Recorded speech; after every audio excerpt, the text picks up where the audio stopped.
Ամիսն ամսվա վրա ավելանում է Հայաստանի տնտեսական ակտիվության ցուցանիշի աճի տեմպերը։ Հունվար-օգոստոսը ցուցանիշի ամենաակտիվ շրջանն է՝ 7,1% աճով։ Երկու ոլորտ՝ շինարարությունն ու ծառայությունները, երկնիշ աճ ունեն, համապատասխանաբար 20,4 եւ 10,2%։ Առևտրի շրջանառությունն աճել է 3,9%, էլեկտրաէներգիայի արտադրությունը 3,6%-ով։ Արդյունաբերությունում անկում է 7,8%, արտաքին առևտրում 41,1%, այդ թվում արտահանումը նվազել է 48,8%, իսկ ներմուծումը 34,9%-ով։ Սպառողական գնաճը կազմել է 3,2%, արդյունաբերական արտադրանքի գնաճը 2,8%։ Ֆինանսների նախարարության մակրոտնտեսական քաղաքականության վարչության պետը օգոստոս ամսվա տվյալն է առանձնացնում։ Օգոստոս ամսին նախորդ տարվա օգոստոս ամսվա նկատմամբ ունենք 7,5% տնտեսական ակտիվության ցուցանիշի աճ,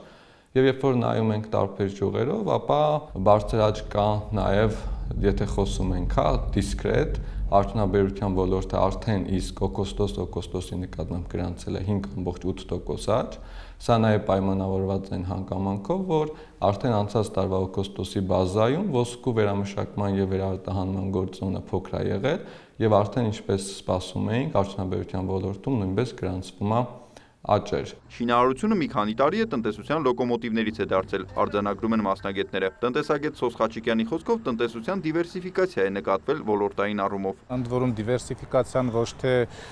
երկրի սահմաններից դուրս, այլ սահմանների ներսում, դա նշանակում է, որ ավելի մեծ դերակատարներ են դառնում ծառայությունների ոլորտը, ինչպիսիք են բանկային հատվածը, տեղեկատվական տեխնոլոգիաները եւ ներքին դիվերսիֆիկացիան նույնպես նպաստում է ընդհանուր տնտեսության կայունացմանը, որը բնականաբար տնտեսական ակտիվության ցուցանիշին, տնտեսական աճի բարձր տեմպին եւ տնտեսության կայուն մակարդակին հաղորդում են այսպես կանխատեսելիություն եւ ապահովում են կայուն մակարդակի վրա։ Տնտեսագետի գնահատմամբ բարձր աճի տեմպերը դեռևս այնքան էլ ներառական չեն, ինչը գուցե աստիճանաբար լուծվի։ Կան որոշակի ցուցանիշներ, որոնց հիման վրա կարելի է ասել ներառական է թե ոչ, արձագանքում է Արշալույս Հարությունյանը։ Տնտեսության բոլոր ոլորտներում գրեթե ունենք զբաղվածության աճ։ Նույն պատկերն է նաև տնտեսության տարբեր ոլորտներում աշխատավարձերի աճի առումով։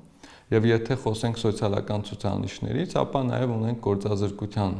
նվազում անցած տարվա համեմատ, ճիշտ է, առաջին երամսյակի տվյալներով, եւ ունենք զբաղվածության աճ, ինչը ընդհանուր պատկերում մեզ թույլ է տալիս ասել, որ աճը որոշակիորեն ավելի տարածված է տնտեսության տարբեր շերտերում։ Կարևոր է, որ տնտեսական ակտիվության ցուցանիշի բարձր տեմպն ու կայունությունը տեղի է ունենում արտաքին գործոններից կախվածության աստիճանաբար թուլացման պայմաններում, ընդգծում է Սոս Խաչիկյանը։ Ինչ վերաբերում է աճի տեմպերին, նշում է. Ես կարծում եմ առնվազն մինչև տարեվերջ կշարունակվի, որևէ խնդրահարույց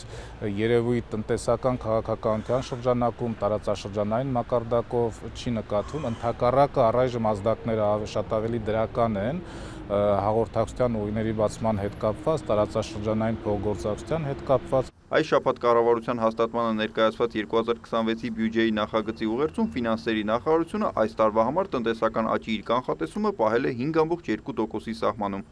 Նիկոլայ Ավետիսյան, Հովհաննես Քյոսեյան, լուրեր։